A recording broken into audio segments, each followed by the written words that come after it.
Thank you, Mike. Who here is feeling inspired so far? Can we get a hand?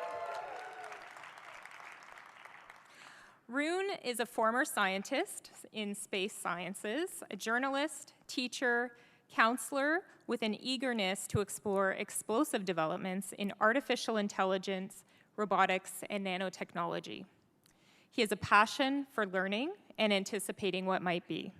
Please join me in welcoming Rune Othinn to Ignite 5.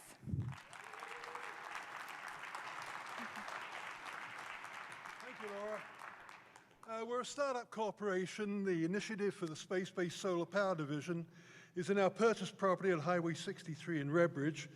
We plan to break ground there sometime next spring.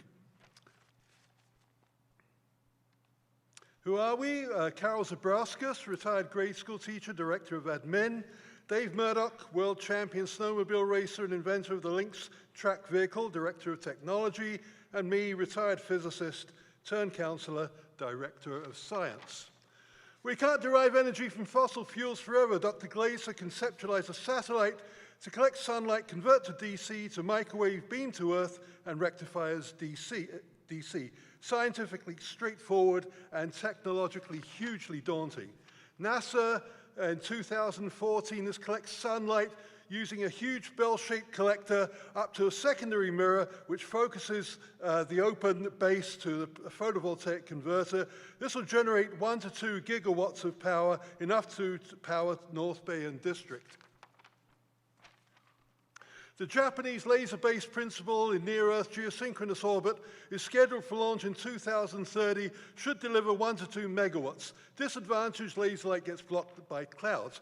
So the converter principle, sunlight's incidence on the photovoltaic tiles, DC powers an RF oscillator and amplifier, which pulse the in-phase microwave beam to Earth. There are millions of these converter tiles on the converter platform. 2017, Caltech micro-miniaturized the tiles using ICs and super efficient photovoltaics.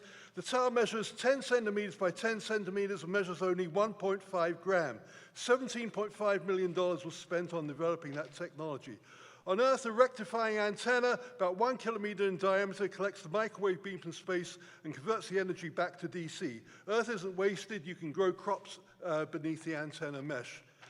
An artificial island in the Japanese design collects the pulse collimated microwave beam. Notice a pilot signal sent to the space platform to adjust attitude, how and why. Well, if you think back to your grade 9 math, 2 pi radians is 360 degrees, so a radian is about 60 degrees. In order for the microwave beam to be precisely targeted on Earth, you need an orbital attitude to control of only 10 microradians. That's only 6/10,000th of 1 degree at 35,000 kilometers. This shows the Japanese design. The massive flat solar collectors focus on a converter platform which beams the microwave energy to Earth. So why does Japan lead the world in this technology? Well, the Fukushima Daiichi explosion meltdown in 2011 ended Japan's nuclear power program. Lethally radioactive groundwater still leaks from that site. The Chernobyl disaster in Ukraine, 1986, a 20-kilometer radius zone around the damage is still uninhabitable. Nuclear power technology is highly dangerous. So what could our SVSP initiative mean for North Bay? We estimate about 500 good jobs for starters, among photovoltaic manufacturing, testing, education, orbit engineering, robotics, artificial intelligence, power generation, and energy management.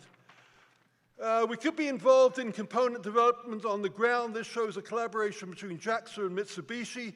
10 kilowatt of power was transmitted microwave over 500 meters at about 80% efficiency. Space isn't a void. We could be involved with component testing from simulated near UV and far UV environments in space. That shows a typical testing platform which we could be involved with. Storms of high-energy subatomic charged particles come from our star. We can simulate these effects on components under high vacuum, a source of high-energy protons, helium ions, and other nuclei. High-energy X-rays and optical damage can also be simulated under high vacuum for testing components. We can do that kind of thing as well, but it has to be for multiple products. Components in the converter tiles will heat up from focused sunlight, and you can't dissipate heat in space by conduction and convention. You have only radiation. So how well do the tiles function at 100 centigrade or 200 centigrade? We can be involved in this area too. Dave and I believe our niche will probably be in robotics and artificial intelligence. Large structures can't be assembled up 35,000 kilometers by humans alone. So we need people, we need investment, we need North Bay to stand with us. In return, we'll radically transform and ignite this city and district for now and for the rest of this century. Thank you very much.